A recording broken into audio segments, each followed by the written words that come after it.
आज की वीडियो में हम लोग बात करेंगे टेरिटोरियल रिप्रेजेंटेशन के बारे में। क्षेत्रीय प्रतिनिधित्व के बारे में। एक ऐसी व्यवस्था है जिसमें पूरे देश में सीटों पर प्रतिनिधि निर्वाचन इसका काम है। मतलब कि एक ऐसी व्यवस्था जिसमें पूरे देश, जैसे पूरा देश है, इसमें सीटों पर प्रतिनिधि निर्वाचन होता है।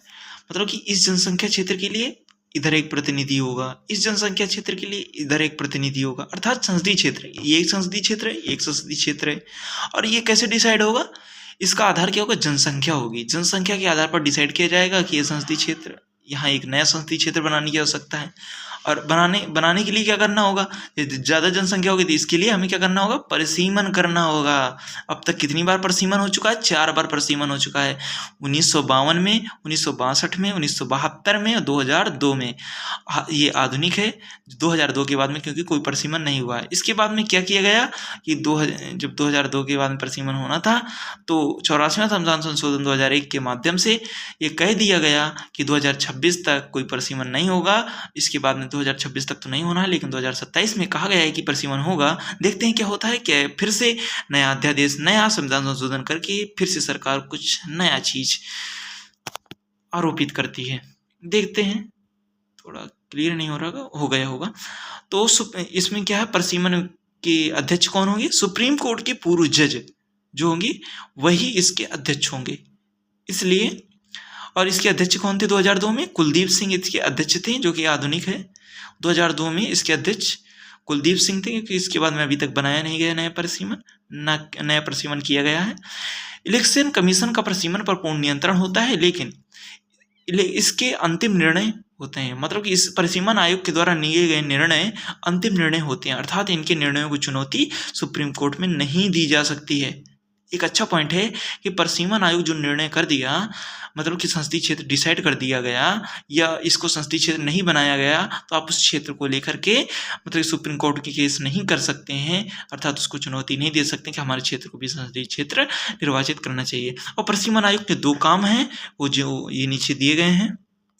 क्लियर थोड़ा नहीं हो पा रहा था, ओके हो गया।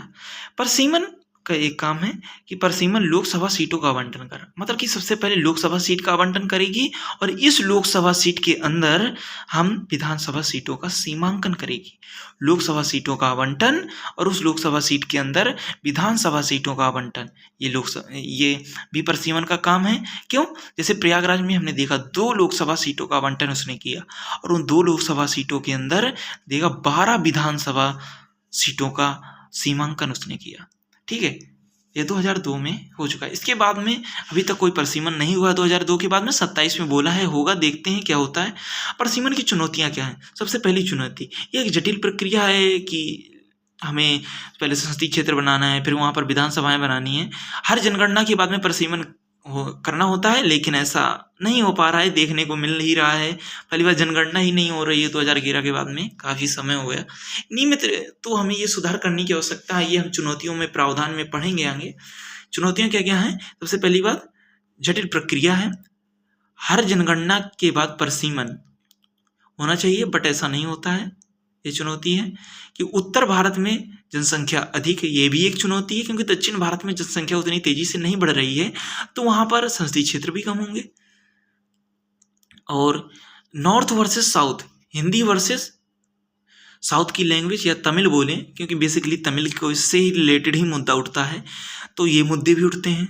और एक नया मुद्दा कि 1/3 संसदीय महिला आरक्षण 2000 संसदीय महिला आरक्षण, जो कि 106वें संविधान संशोधन के माध्यम से दिया गया है कि 1/3 महिलाओं को आरक्षण दिया गया है संसदीय क्षेत्रों में।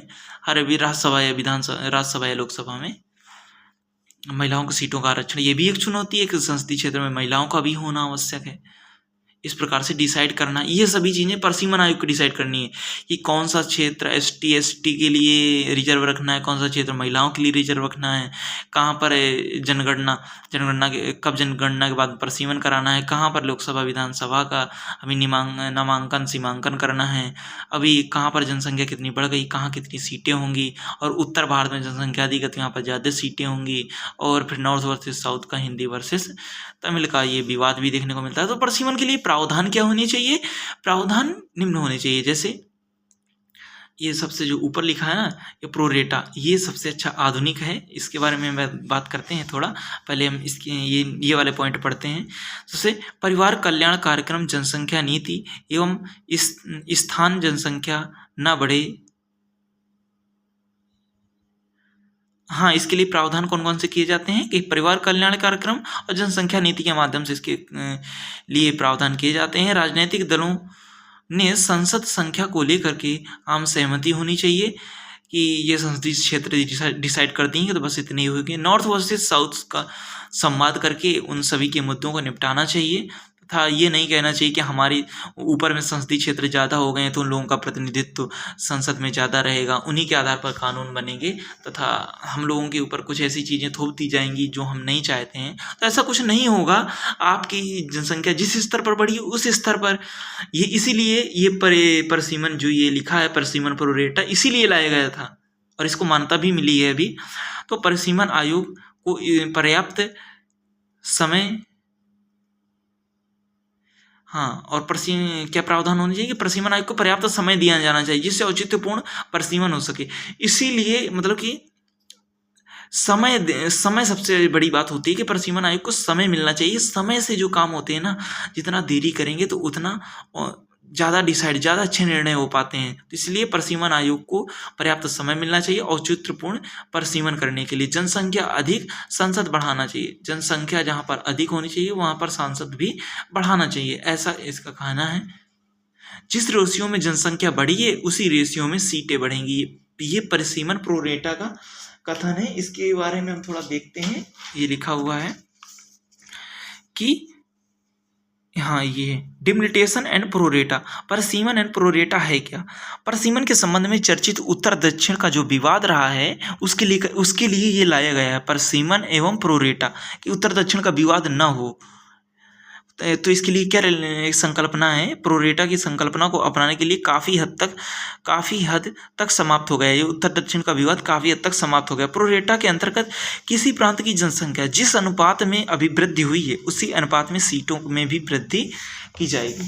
मतलब कि इसमें ऐसा कहा गया है कि यदि आपकी जनसंख्या जिस अनुपात में बढ़ी है उसी अनुपात में आपकी सीटों का आवंटन भी किया जाएगा। मतलब कि आपकी जनसंख्या कम स्तर पर बढ़ी है तो मतलब कि आपकी जनसंख्या कम बढ़ी है फिर भी आपको ज़्यादा सीटें दी जाएंगी। ऐसा प्रावधान किया गया है। क्या है कि जिस रेशियो में जनसंख्या बढ़ी है उसी अनुपात में सीटें अभिवृद्धि की जाएंगी।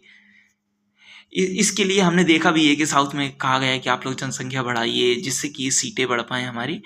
तो ये प्रोरेटा है, परिसीमन प्रोरेटा, इसका कोई विरोध भी नहीं कर सकता। इसके काफ़ी हद तक मुद्दे भी सुलझा दिए नॉर्थ वर्सेस साउथ के। तो परिसीमन प्रोरेटा का आप एक अच्छा यहाँ पर डाल सकते हैं प्रावधान में, परसीमन प्रोरेटा स्पेशल हेडिंग डाल करके आपको इसको लिख सकते हैं मेंस में। तो ये परसीमन था हमारा। परसीमन तो इंड होता है। इस यहाँ से मेंस का क्वेश्चन भी बनता है, आप लोग इसे देख लीजिएगा। सॉरी, मैं क्वेश्चन नहीं लेकर के आया क्योंकि लास्ट ईयर पूछे नहीं गए हैं और संभावना यहाँ से 100% है। तो आप लोग परसीमन के बारे में आप लोग अच्छे से कंटेस्ट करके इतना जाइएगा और आप लोग एग्ज़ाम हॉल में काफ़ी अच्छा सा प्रदर्शन कीजिएगा। धन्यवाद।